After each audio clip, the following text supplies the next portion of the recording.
video on the 100 video live stream challenge, the Harry the Big Dog personal 100 video live stream challenge. Okay, so today I'm peeling potatoes, and you know, in my back in the day Periscope fashion, I'm going to be cooking and talking, or prepping and talking. And I figure what better way to do this than to peel some potatoes, because there's a lot of lessons you can get in peeling potatoes. You know, I see a lot of people with the newfangled peelers and all that. I'm an old school peeler right here. Old school. You see this? Yeah, that's the old school. I don't need the extra fancy thing. I need just the one that gets in there. It's all on the wrist. So I'm going to peel these potatoes up. Now I'm going to talk to you for a moment. And hopefully something good comes out of this. I was talking to some good friends of mine, you know, in chat. You know, I was told to peel just like 10 or 12 potatoes. I think I'm going to peel some more, because I have a feeling that with these growing boys in here, 10 or 12 will probably feed 1.5. Just saying. And then the rest of us will be starved. Okay, so I'm just leaving like a few more potatoes to leave behind and make something else with.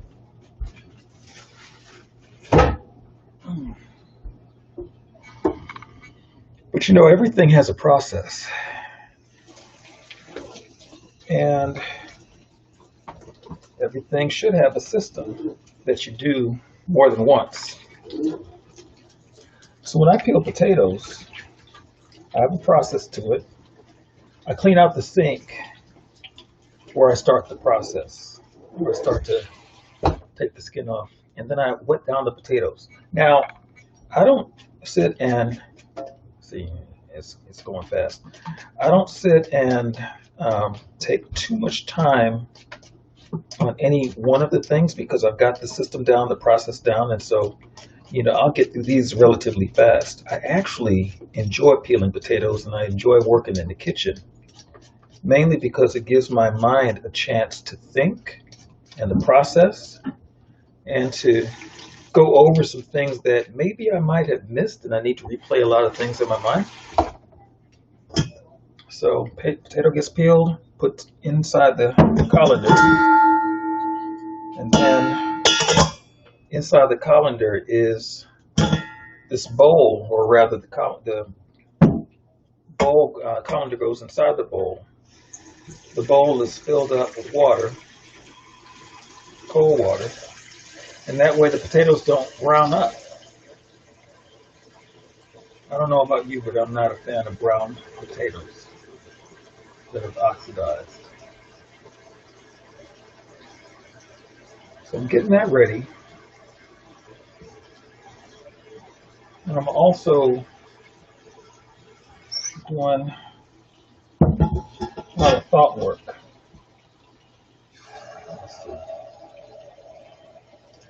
Because I want the water to be able to cover the potatoes so that they don't oxidize. Okay.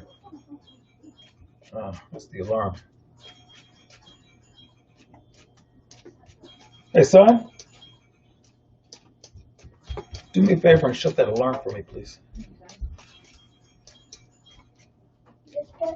No, I was just asking one of you to shut the alarm for me. Thanks. Thanks for showing up, kiddo. What's up? I don't know what's clean now. What's dirty on Oh, all the stuff on the bottom bunk should be clean, because that's the laundry. Okay? So just start with your stuff, okay? And then after that, you'll work on the other thing. But I'm pretty sure by the time I'm finished, you won't be finished with your stuff. So just work on your clothes right now, you and your minds. Okay? Yep. Yeah. Real life, people, real life. When I got some clothes, when I was about 4, it smelled funky to me, and it didn't smell clean. Well, that might be some clothes that you all put on there that should not have been on there. You guys might have mixed some of your stuff with the clean laundry. Okay, so yeah, only get the stuff that's clean. All right. I had to take off some of the stuff that you guys put on there that was not part of the clean laundry. Okay, so anyway, I'll let you work that out. Thank you. I don't know if he was that happy about that response. Anyway, so I've got this system when I'm washing dishes, peeling potatoes, doing paperwork, and for me, um, I've always got to get the process prepped first. Because what I find is that even though it may seem like it takes longer in the prepping, it really doesn't. And it keeps me from having to go back over the same thing over and over if I get everything prepped right. It's kind of like, in cooking we have a term, mise en place, everything in its place. So if you put everything in its place from the get, then when you're ready to reach for it, it's there. So in peeling potatoes, I will start off with, getting the potatoes out of the bag, of course, sink's clean, water's drawn inside of the container that I'm going to put the potatoes in after I've peeled them, and then I peel them. Skins go on the side with the garbage disposal, and if I decide to put them down the garbage disposal, all I have to do is put them down in there and turn on the disposal with the water. What does this have to do with life and business? It's a good question. Well, in life, the more things that we have a system around, the easier life becomes. And when you look at folks who are running multinational corporations, they have systems in place. They have key people in place. They have things that they've delegated and things that they do themselves. And the things that they do themselves are things that they're specialized in. It's only they can do it. And I think we have to get in the habit of recognizing that in ourselves. There are certain things that we should not ever be doing, in life or in business, because we're just not that good at it. And unfortunately, we are taught that we have to be good in everything, so then we spend a whole bunch of time in building mediocrity instead of taking the time to identify our strengths and really play to our strengths, and then find those in our community who have strengths in other areas where we're weak, and then delegating or contracting that stuff out. Because think about it. If your skill set, your strength can get you, get you paid in a certain way, just from the genius that God has put in you in a given area, why would you take your time and energy and put it anywhere else instead of maximizing on what you do very well? Me, I plan well. That's what I love to do. I love to sit and brainstorm and flesh things out. I don't like to get in and have to build certain things that I've fleshed out, because I do those things fast, relatively, but there are folks who do it way faster, and that's just their thing. That's the lane that they stay in. And I would much rather deal with a person inside of their lane than me trying to get in their lane to figure things out.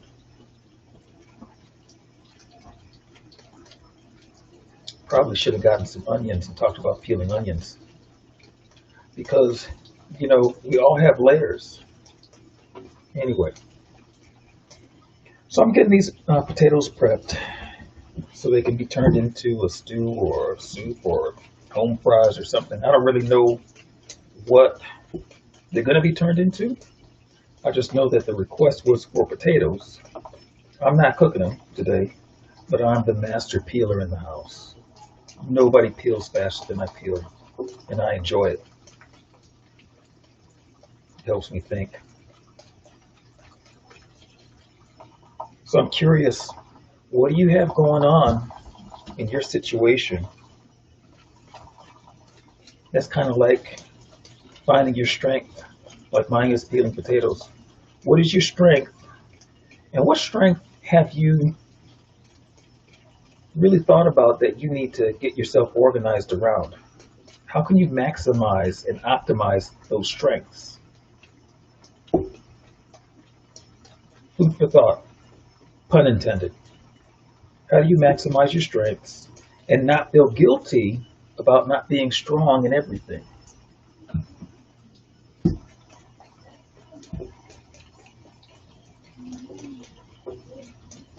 There's so many things that individually we have been gifted to do amazingly well.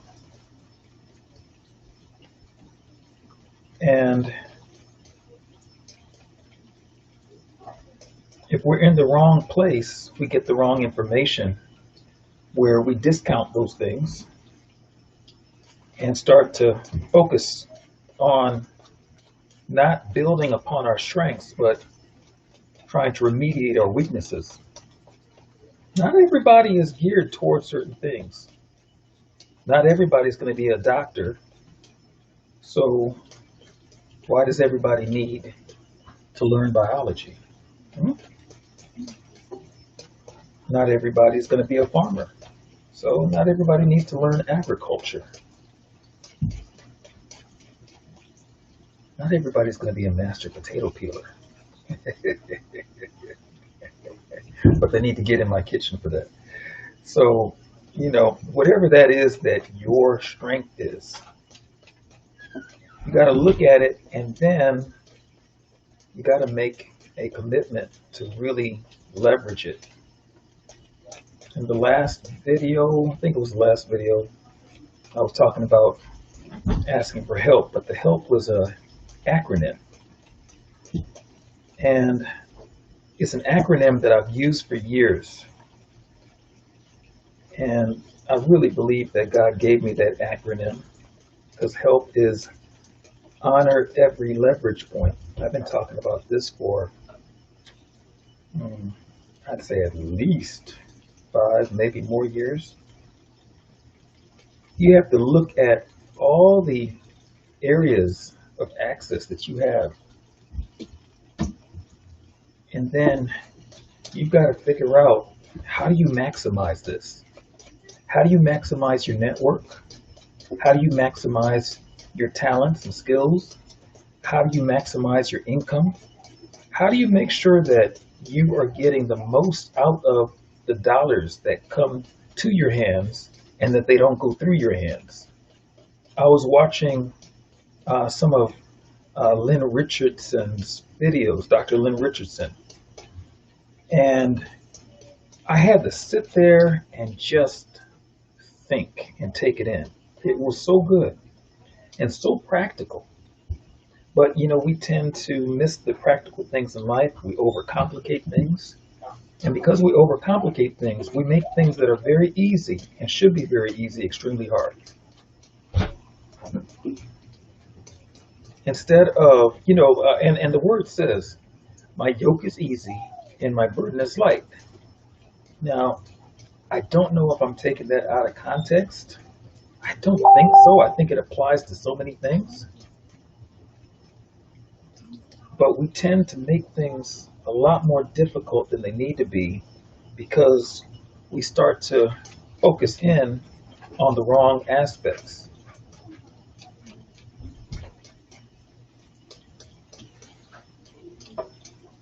I would never go to my attorney to ask her for cooking instructions unless I happen to know that she's just a boss foodie, right? So you got to look at, what are your strengths and what should people be asking you for? And are you committed to making sure that you're able to give them the best that you have to offer and become the industry best? That means that whatever that talent or skill set is, you work at it every day or however often, like that becomes the main focus, and you build that out because that's your strength. That's what God's given you. And so for those that haven't found that yet, then you take some time to explore. There's no rule that says you have to have everything figured out, at any specific given time, but you do have to be committed to figuring it out. And the word says that if you lack wisdom, to ask God for it, and He'll give it to you. So I probably would have said like a year ago, I had a completely different take on all of that, and how God shows up in things, in life and business, circumstances. And so a lot of those things were a lot more theory than I realized until, oh man, I could have throw those in the trash, until I saw God move in different areas of my life, and different areas of my business, and different realizations. Okay, it's about to get loud. I'm about to use the garbage disposal. Bear with me for a moment.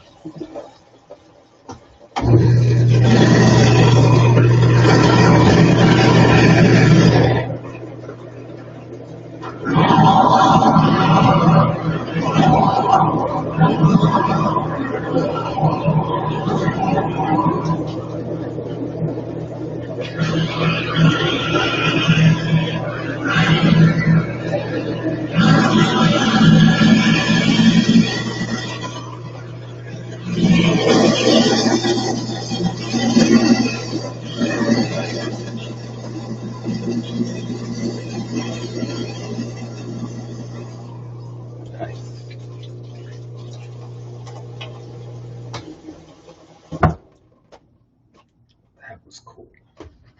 Okay, so got the potatoes all peeled up. Look at that. Told you I'm fast. Okay, so all the potatoes are peeled up, ready to go. And now I'm going to remove myself from the kitchen and sit down and talk for a wee bit more and gather my thoughts. Let me call the official food alerters. Son! Dad? Okay. Do me a favor and let Dad know that potatoes are done. Okay. Let's see. Let's see if we can make this maneuver, y'all. Tricky maneuver. There we go. Oh, yes. All right. Very cool. All right. Yeah, so, yeah, I was learning, and I've been learning things, and I guess that's a good thing, right? We should always be learning in our life. So like the peeling of potatoes, everything has a system, it has a process in order to make the thing go very fast, very efficiently. We spend too much time in trying to improve on our mediocrity. We spend too much time on trying to make something that isn't workable, or that something that we can't optimize within ourselves. We take a lot of energy instead of just reaching out to those who have that gift, have that skill to optimize that for us. I've had to learn over these past few years how important trust is, how important a network is, how important having people in my life that can pick up the slack in the areas, and that it's okay not to be strong in every single area of existence. There are areas that God has given you. He's gifted you. He has imbued you with talent, deep talent in. And so you are a steward of that talent. Just like the parable of the master and the talents that he gave to the servants. And one of the servants, he took it and he multiplied it, and then he ended up with more. The next servant multiplied it, ended up with more. And then the last servant, he buried it out of fear. And so he did not want to risk losing it. And in essence, he ended up losing it because he didn't want to risk losing it. So he put it away, didn't put it to use, did not activate it. And it's like our bodies work the same way. I mean, all of these things, they all intertwine, and we can see it in every aspect of existence. Whether you're dealing with the physical world, you're dealing with the spiritual world, the mental and emotional world, the social world, all of that, each one of those areas that you do not develop, that God has given you to develop, will not build, it will not grow, it will not produce fruit. And so we have to be very mindful to understand, what have I been given for this specific task or this specific season in my life? And then based on that, how do I build this? And it may mean that you recognize that you yourself can't build this, so you're going to have to assemble those who can. So where are my builders? And what questions do I need to ask them? Sometimes you have to ask the questions to get yourself to the questions that you need to ask. Okay? You know, there are four bodies of all possible knowledge. I remember this, and I absolutely love this saying.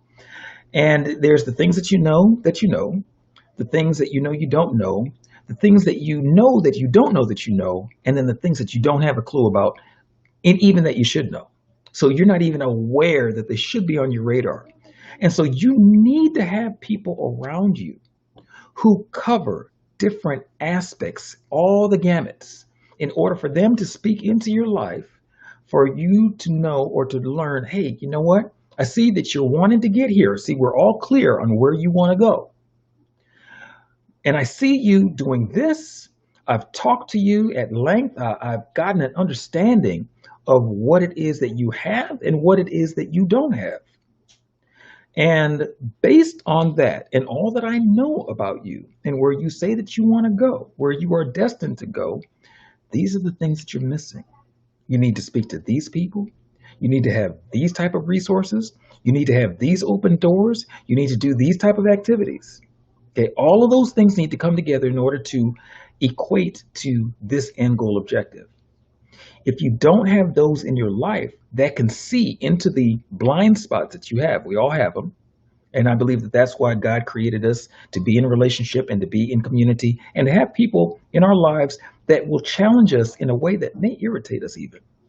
But if they are right, you know, there are some folks who aren't right, and God can still use them.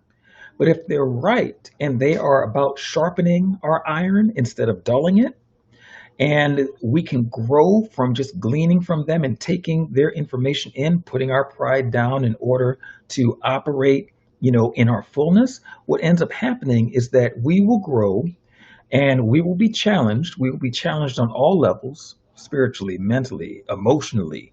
You know, it will take us to our end. And I've always believed this, or at least, you know, definitely in my older age, that we get to our end so that we can get to God's beginning really quick. See, we come to our limitations to recognize that, yes, in our person, we will have limitations, but in his person, we have no limitations. And so then we have to open our minds, open our hearts, open our spirits to, now, how do I need to navigate this? How do I need to move forward? Now that I've come to this sticking point, what needs to happen? And then that question that comes up, what needs to happen now? That creates the space for that next set of folks that God is going to introduce you to, or introduce to you, in order to take you to that next level. The answer to that question, you've now asked the question. You've now created the space internally for you to receive the answer. Because until you came up against that brick wall, to formulate the question, like, I'm at a brick wall here. I don't see a way out, over, around, under, through. I don't see how to do it. How do I do this? How do I get to the next step? How do I get from where I am to where I see myself, to where it is that I believe that I'm purposed to be? How do I get there? And so now that question creates the space for you to hold on to the answer when God sends it. Prior to that, he can give you the answer and you won't see it because you don't have a question. So you edit it out. Internally, you don't know that you should be asking the right questions because you don't have a question because until you hit the brick wall, you think you can do it all. And then you come up against that brick wall and you realize in all of the stuff that I have, I can't figure this one out. So now what do I do? So the what do I do? Okay, I didn't hear an answer. Who would know what I need to do? Where do I look to find the answer for what I need to do next?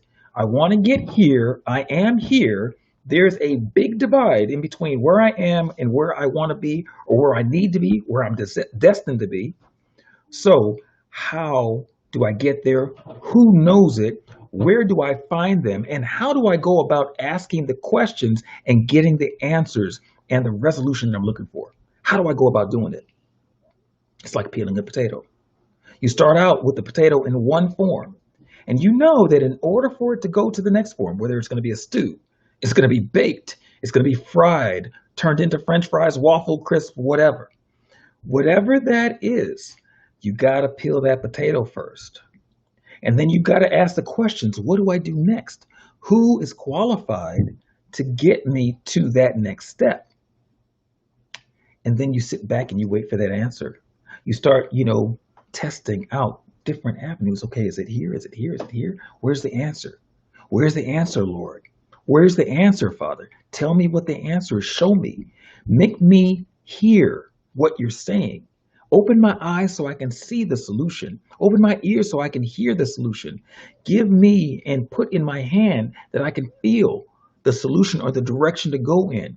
Where's the plow that I'm supposed to attach my hands to in order to get to the end goal, to get to the finish line, to get to the rest of the field? I need to toe the row in this field. How do I get there? And so then those questions, you now put all of your antennas up to get the answer. And once your antennas go up to get the answer, you start seeing answers start to filter your way. Now, they may not all be the right answer. So you have to now test those answers. Okay, I'm hearing this. Something about this doesn't sound right, but let me see. Let me go to my multitude of counsel. Let me run this by those who are in my space that I trust, that God has placed there. And let me find out from them, hey, have you run into this problem? What do you think about this? This is the answer that I was given, How does this set with you? And so now you let it settle. You weigh it. You weigh it against the principles that God has established. And then you come to a solution. You try it out. You test it. Does it work? Does it work under these circumstances? Or are there another set of circumstances that need to be engaged in order to make this answer apply? And then you keep moving until you find that, yes, this is it. This is the key that opened that door that I am destined to walk through. You use that key, you go through the door. Now you hit another set of problems down the road. Same process happens. Same situation. It's taking you to another level. And you keep on doing that. You continue to do that. You continue to do that all the days of your life, letting God take you higher and higher, glory to glory. You expand your capacity, or rather he expands your capacity, and you reflect him more. And then you're faithful in little in order to be faithful in much. Okay? So as you do that, you continue to get faster and faster at it. You continue to get more and more in tune with God's word in your voice, in your spirit, to make the moves. And then as you continue to do that, you are impacting more people. More people are seeing you. You get prominence in more spaces. More spaces start to seek you out to say, hey, you've got something that I need. You've got information that I'm looking for. How do I get what you have? And then you point them to the starting line. Here's the start. Here's how it looks. Here's what it feels like. These are the pitfalls that come up as you're going along the way. And these are the things, this is the resolve that you're going to have in order to get to the finish line. You have to be totally sold out to getting to the finish line. So make sure that what you've started, it is God ordained, so that you don't have to stop and turn back. You haven't put your ladder up against the wrong building. You haven't climbed the wrong ladder so that you have to come back down and find the right building to put the ladder on. You don't have to redo anything because you've done everything properly, correctly. You've listened. And because you've listened properly, you don't have to start over. But even when you do have to start over, because sometimes we can get real stubborn about it, and we don't want to start over. So we will sit there and grind away trying to make something that's not workable work. And we have to be willing to release that in order to get it right. Now, the beautiful thing about all of this is that when you have gone through the grind and the struggle and all that, and you realize, oh, I am on the wrong lane. I'm going down the wrong road. Your turnaround is much quicker. So then getting on the right road, your speed is much faster. You understand the nuances. You understand the shortcuts, if you will, or the optimization to get you back up to speed quicker because you have built certain skill sets. You have built certain affinities, even going down the wrong road. God still uses that. And then you learn to humble yourself so that you can hear from him and then move in his authority, move in his anointing, move in his direction, and get the job done. But when you don't seek him, when you don't ask the right questions and don't adhere to the right sources that he sends your way, you end up going down the wrong road. All right, that was a long way around this whole potato peeling business, but I knew something was going to come up. All right, so I am the Jason Hodge. If you've ever wondered how peeling potatoes can create life lessons, well, now you know. Be sure to connect with me. If you want to connect with me, you can inbox me. You know, you could visit jasonhodge.biz. You can comment below in the comments area. However, just reach out and let me know, hey, you know what, I do want to reach out to you. And then I'll reach back out to you. All right. So I will catch you all later. And this video 46, so excited about this. Harry, thanks again, bro, for getting me started back doing these live streams. Means a whole lot.